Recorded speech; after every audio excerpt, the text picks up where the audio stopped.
Welcome back, you guys, to episode 19 of the Confidence Reset for multi-passionate language learners who are looking for some joy, encouragement, and courage along the way, especially when they feel discouraged and frustrated. When have you felt frustrated in your language journey? I guarantee it has been quite a few times. Maybe there's a vocab word that just does not stick, no matter how many times you see it, no matter how many times you try to memorize it. Maybe there is a grammar concept that you feel shouldn't be as hard as it is for you. Maybe you find within all of this frustration, telling yourself, I should know this by now, why am I not getting it right?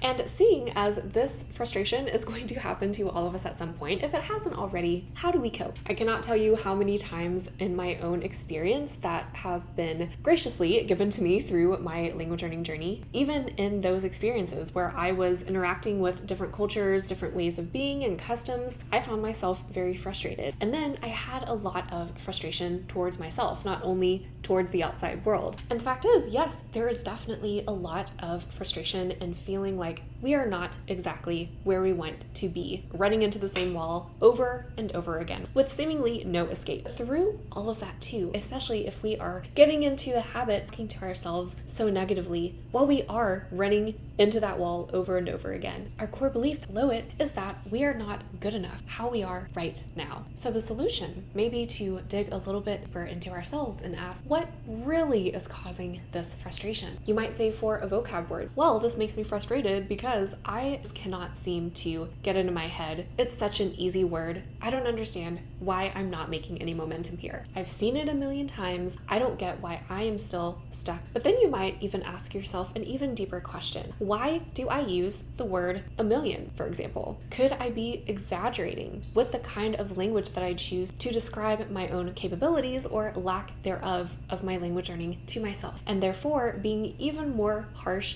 being even more critical to myself than I truly deserve, which leads to even more frustration, feeling even worse not only about my skills, probably about my worth as a person, truly unfolding different layers of frustration, knowing that it is not so black and white as it seems when we are trying to find a solution for the frustration is really, really helpful. And it helps us to be a little bit kinder to ourselves in the process when we do feel those feelings. And remember, multiple reasons for frustration can be right at the same time. Even the surface level reason for the frustration that you might jump to, but it is important to be aware of multiple sides of what is happening in a frustrating situation. That way we can find solutions better fitted to you.